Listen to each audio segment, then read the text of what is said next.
Eu vou falar para você o que é o slippage, que é o custo invisível de negociação por agressão no book de ofertas. Como assim, você pode estar se perguntando? Bem, principalmente para quem trabalha com as ordens do tipo start de entrada na compra ou na venda, o slippage é um custo muito frequente. Porque basicamente quando você coloca um disparo de entrada e uma tolerância de execução na sua ordem do tipo start, você é muito raro que pegue o preço exato do seu disparo. Porque às vezes tem algumas ordens que já estão na sua frente, ordens que estão com uma menor latência e por esse motivo chegam na sua frente ou mesmo foram cadastradas anteriormente.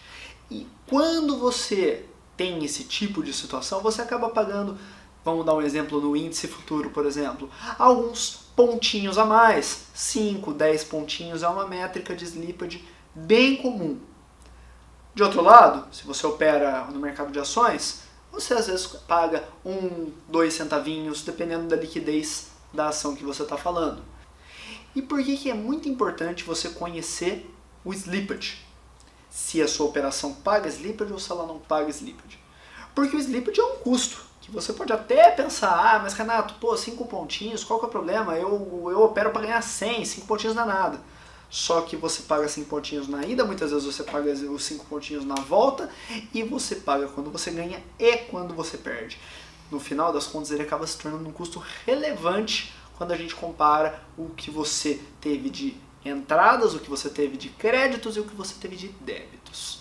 Bom, qual que é uma alternativa para, ao longo de 10 mil operações, você não ser esfolado com o slippage, por assim dizer?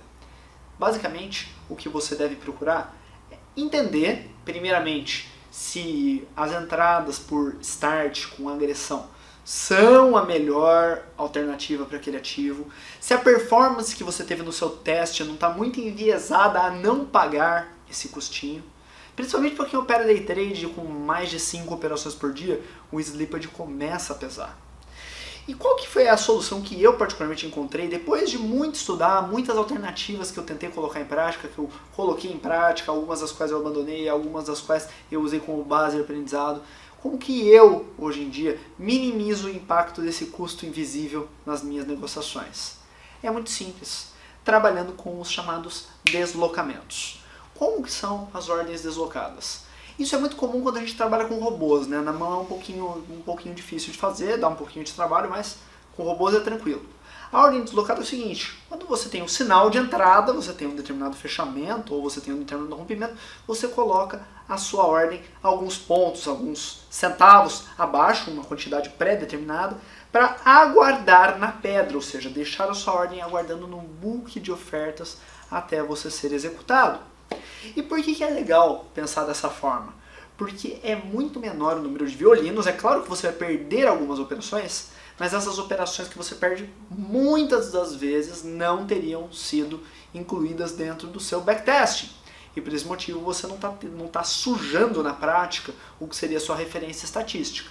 É claro, vai acontecer uma ou outra vez de bater exatamente na pontuação que diria que você pegou e você ficar enfileirado na ordem e já voltar? Sim, isso pode acontecer. E certamente para quem opera com uma frequência um pouco maior, vai acontecer em algum momento.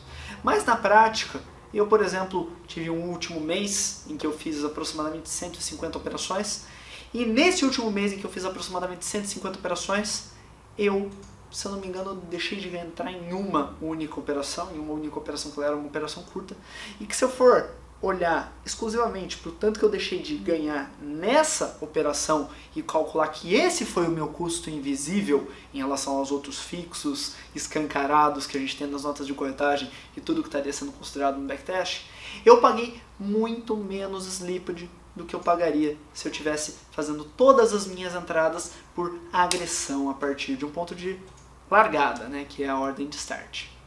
E justamente por isso, eu acredito que pode ser uma boa para você, caso você ainda não tenha experimentado ordens deslocadas, experimentar para ver como é que vai ser.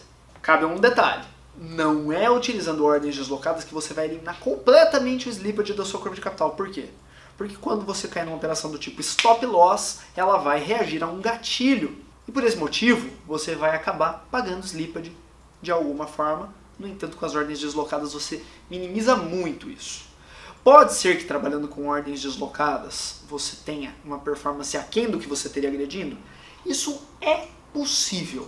No entanto, com as ordens deslocadas você consegue ter um teste, uma simulação estratégica com um nível de fidelidade um pouco mais alto. Eu diria até que tem um nível bem mais alto de fidelidade em relação à prática. Gostou dessa dica? Bom, então eu gostaria de pedir que você desse um like nesse vídeo, se você está assistindo no Facebook ou se você está assistindo no YouTube, e entre no YouTube e se inscreva no canal do Portal Alok, porque daí você vai ser notificado de todos os meus envios e ficar sabendo de todas as novidades desse trabalho que nós estamos desenvolvendo de um conteúdo por dia durante 365 dias. Muito obrigado e eu te vejo no próximo vídeo.